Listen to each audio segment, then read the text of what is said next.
ಹೇ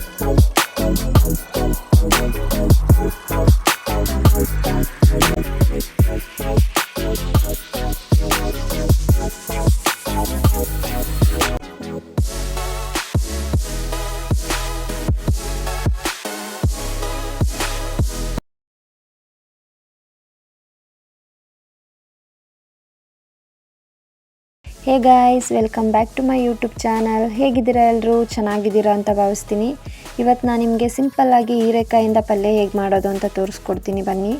ಇದಕ್ಕೆ ಫಸ್ಟು ಹೀರೆಕಾಯಿನ ಚೆನ್ನಾಗಿ ತೊಳೆದು ಚಿಕ್ಕದಾಗಿ ಪೀಸ್ ಮಾಡಿ ತೆಗೆದಿಟ್ಕೊಂಡಿದ್ದೀನಿ. ಹಾಗೆ 2 ಟೇಬಲ್ ಸ್ಪೂನ್ ಸಾಂಬಾರು ಪೌಡರ್, ಸ್ವಲ್ಪ ಗರಂ ಮಸಾಲ, ಹಾಗೆ ಸ್ವಲ್ಪ ಅರಿಶಿಣ, ಸ್ವಲ್ಪ ಅಚ್ಕಾರದ ಪುಡಿ ಮತ್ತು ಸ್ವಲ್ಪ ಜೀರಾ ಪೌಡರ್ ತೊಗೊಂಡಿದ್ದೀನಿ. ಇಲ್ಲಿ ಸ್ವಲ್ಪ ಶುಂಠಿನ ಚೆನ್ನಾಗಿ ಜಜ್ಜಿ ತೆಗೆದಿಟ್ಕೊಂಡಿದ್ದೀನಿ. ಹಾಗೆ 1 ಗೆಂಡೆ ಬೆಳ್ಳುಳ್ಳಿ, ಸ್ವಲ್ಪ ಕರ್ಬೇವಿನ ಸೊಪ್ಪು, ಸ್ವಲ್ಪ ಸಾಸಿವೆ, 1 ದೊಡ್ಡ ಸೈಜಿಂದ ಈರುಳ್ಳಿ, ಹಾಗೆ 2 ಟೊಮೆಟೊ, ಸ್ವಲ್ಪ ಕೊತ್ತಂಬರಿ ಸೊಪ್ಪು, ರುಚಿಗೆ ಬೇಕಾದಷ್ಟು ಉಪ್ಪು ಮತ್ತು ಮಾಡಲು ಎಣ್ಣೆ. ಮತ್ತು ನಾನು ಈ ಹೀರೆಕಾಯಿ ಪಲ್ಯಗೆ ಯಾವುದೇ ರೀತಿ ಮಸಾಲೆನ ರುಬ್ಬಾಕ್ತಿಲ್ಲ, ಹಾಗೆ ಮಾಡ್ತಿದ್ದೀನಿ. ಫಸ್ಟ್ ಇಲ್ಲಿ ಸ್ಟವ್ ಮೇಲೆ ಒಂದು ಕುಕ್ಕರ್ ಇಟ್ಕೊಂಡು ನಿಮ್ಗೆ ಎಷ್ಟು ಆಯಿಲ್ ಬೇಕೋ ಅಷ್ಟು ಆಯಿಲ್ನ ಆ್ಯಡ್ ಮಾಡ್ಕೊಳ್ಳಿ. ಆಯಿಲು ಚೆನ್ನಾಗಿ ಕಾದ ತಕ್ಷಣವೇ ತೆಗೆದಿಟ್ಕೊಂಡಿದ್ದು ಸಾಸಿವೆ ಮತ್ತು ಕರ್ಬೇವಿನ ಸೊಪ್ಪನ್ನ ಆ್ಯಡ್ ಮಾಡ್ಕೊಳ್ಳಿ. ಸಾಸಿವೆ ಚಟಪಟ ಅಂತ ಸಿಡಿದ ತಕ್ಷಣವೇ ನೀವು ತೆಗೆದಿಟ್ಕೊಂಡು ಶುಂಠಿ ಬೆಳ್ಳುಳ್ಳಿನ ಆ್ಯಡ್ ಮಾಡಿ. ನಿಮಗೆ ಶುಂಠಿ ಬೆಳ್ಳುಳ್ಳಿ ಹಾಗೆ ಹಾಕೋಕ್ಕೆ ಇಷ್ಟ ಇಲ್ಲ ಅಂದರೆ ಬೇಕಾದರೆ ಶುಂಠಿ ಬೆಳ್ಳುಳ್ಳಿ ಪೇಸ್ಟ್ ಮಾಡಿ ಕೂಡ ಹಾಕೋಬೋದು, ಟೇಸ್ಟ್ ಚೆನ್ನಾಗಿರುತ್ತೆ. ಶುಂಠಿ ಬೆಳ್ಳುಳ್ಳಿಲಿರೋ ಹಸಿ ವಾಸನೆ ಎಲ್ಲ ಹೋದ ತಕ್ಷಣವೇ ಆವಾಗಲೇ ಸ್ಲೈಸಾಗಿ ಕಟ್ ಮಾಡಿ ಇಟ್ಕೊಂಡಿದ್ದು ಈರುಳ್ಳಿನ ಹಾಕ್ಕೊಳ್ಳಿ. ಈರುಳ್ಳಿ ಜಾಸ್ತಿನೇ ಹಾಕ್ಕೊಳ್ಳಿ, ಆವಾಗಲೇ ಚೆನ್ನಾಗಿ ರುಚಿಯಾಗಿರುತ್ತೆ.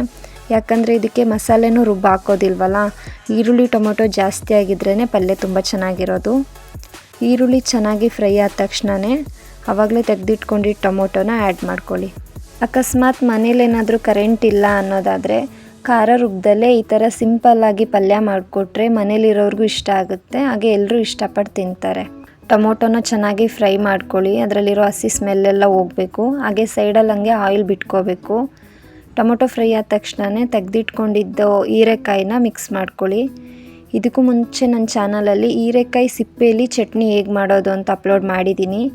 ಇನ್ನೂ ಯಾರೂ ನೋಡಿಲ್ಲ ಅಂದರೆ ಪ್ಲೀಸ್ ಹೋಗಿ ಒಂದ್ಸರಿ ಚೆಕ್ ಮಾಡಿ ನೋಡಿ. ಹಾಗೆ ಇದೇ ಥರ ಒಳ್ಳೊಳ್ಳೆ ರೆಸಿಪೀಸ್ನ ನನ್ನ ಚಾನಲಲ್ಲಿ ಅಪ್ಲೋಡ್ ಮಾಡ್ತಿರ್ತೀನಿ. ಯಾರೆಲ್ಲ ಇನ್ನೂ ನನ್ನ ಚಾನಲ್ನ ಸಬ್ಸ್ಕ್ರೈಬ್ ಮಾಡಿಲ್ಲೋ ಪ್ಲೀಸ್ ಹೋಗಿ ಸಬ್ಸ್ಕ್ರೈಬ್ ಮಾಡ್ಕೊಳ್ಳಿ. ಹಾಗೆ ನಿಮ್ಮ ಫ್ಯಾಮಿಲಿ ಫ್ರೆಂಡ್ಸ್ಗೂ ಶೇರ್ ಮಾಡಿ. ಹೀರೆಕಾಯಿನ ಆ್ಯಡ್ ಮಾಡಿ ಮಿಕ್ಸ್ ಮಾಡ್ಕೊಂಡು ಆದ ತಕ್ಷಣವೇ ತೆಗೆದಿಟ್ಕೊಂಡಿದ್ದು ಮಸಾಲೆ ಐಟಮ್ಸ್ಗಳನ್ನ ಮಿಕ್ಸ್ ಮಾಡ್ಕೊಳ್ಳಿ. ಹಾಗೆ ಸ್ವಲ್ಪ ರುಚಿಗೆ ಬೇಕಾದಷ್ಟು ಉಪ್ಪನ್ನ ಆ್ಯಡ್ ಮಾಡಿ ಚೆನ್ನಾಗಿ ಮಿಕ್ಸ್ ಮಾಡ್ಕೊಳ್ಳಿ. ಇಲ್ಲಿ ನಾನೊಂದು ಅರ್ಧ ಗ್ಲಾಸ್ ಆಗೋಷ್ಟು ನೀರನ್ನ ಆ್ಯಡ್ ಮಾಡ್ತಿದ್ದೀನಿ. ನಿಮಗೆ ಪಲ್ಯ ತುಂಬ ಗಟ್ಟಿ ಬೇಕು ಅಂದರೆ ನೀರನ್ನ ಆ್ಯಡ್ ಮಾಡೋಕ್ಕೇನು ಹೋಗಬೇಡಿ. ಅಕಸ್ಮಾತ್ ಪಲ್ಯ ಸ್ವಲ್ಪ ಗ್ರೇವಿ ಥರ ಇರಬೇಕು ಅಂದರೆ ಒಂದು ಅರ್ಧ ಗ್ಲಾಸ್ ನೀರನ್ನ ಆ್ಯಡ್ ಮಾಡಿ, ಟೇಸ್ಟ್ ಮಾತ್ರ ತುಂಬ ಚೆನ್ನಾಗಿರುತ್ತೆ. ಗ್ರೇವಿ ಚೆನ್ನಾಗಿ ಕುದಿ ಬಂದ ತಕ್ಷಣವೇ ತೆಗೆದಿಟ್ಕೊಂಡಿದ್ದು ಕೊತ್ತಂಬರಿ ಸೊಪ್ಪನ್ನ ಆ್ಯಡ್ ಮಾಡಿ ಚೆನ್ನಾಗಿ ಮಿಕ್ಸ್ ಮಾಡ್ಕೊಳ್ಳಿ. ಅದಾದ ತಕ್ಷಣವೇ ನಾನಿಲ್ಲಿ ಕುಕ್ಕರ್ ಮುಚ್ಚಳ ಕ್ಲೋಸ್ ಮಾಡ್ತಿದ್ದೀನಿ. 1 ತಪ್ಪಿದರೆ 2 ವಿಷಿಲ್ ಕೂಗಿಸಿದ್ರೆ ಸಾಕು. ರುಚಿಯಾಗಿರೋ ಹೀರೆಕಾಯಿ ಪಲ್ಯ ರೆಡಿಯಾಗುತ್ತೆ. ನೋಡಿ, ಫೈನಲಿ ಹೀರೆಕಾಯಿ ಪಲ್ಯ ರೆಡಿ ಆಯಿತು. ದೋಸೆ, ಇಡ್ಲಿ, ಚಪಾತಿ, ಪೂರಿ ಎಲ್ಲದ್ರ ಜೊತೆಗೂ ತುಂಬ ಚೆನ್ನಾಗಿರುತ್ತೆ ಕಾಂಬಿನೇಷನು. ರೈಸ್ ಜೊತೆಗೂ ಟೇಸ್ಟ್ ಚೆನ್ನಾಗಿರುತ್ತೆ. ಈ ಹೀರೆಕಾಯಿ ಪಲ್ಯಕ್ಕೆ ಯಾವುದೇ ಥರ ಬೇಳೆ ಏನು ಆ್ಯಡ್ ಮಾಡಿಲ್ಲ. ನಿಮಗೆ ಬೇಕಾದರೆ ಯಾವುದಾದ್ರೂ ಕಾಳುಗಳು ಇಷ್ಟ ಇದ್ದರೆ ಹಾಕ್ಕೋಬೋದು. ಈ ವಿಡಿಯೋ ನಿಮ್ಗೆ ಇಷ್ಟ ಆದರೆ ಪ್ಲೀಸ್ ಒಂದು ಲೈಕ್ ಮಾಡಿ. ಹಾಗೆ ನಮ್ಮ ಚಾನಲ್ನ ಇನ್ನೂ ಯಾರು ಸಬ್ಸ್ಕ್ರೈಬ್ ಮಾಡಿಲ್ವೋ ಪ್ಲೀಸ್ ಹೋಗಿ ಸಬ್ಸ್ಕ್ರೈಬ್ ಮಾಡ್ಕೊಳ್ಳಿ. ನಿಮ್ಮ ಫ್ಯಾಮಿಲಿ ಫ್ರೆಂಡ್ಸ್ಗೂ ಶೇರ್ ಮಾಡಿ. Thank you.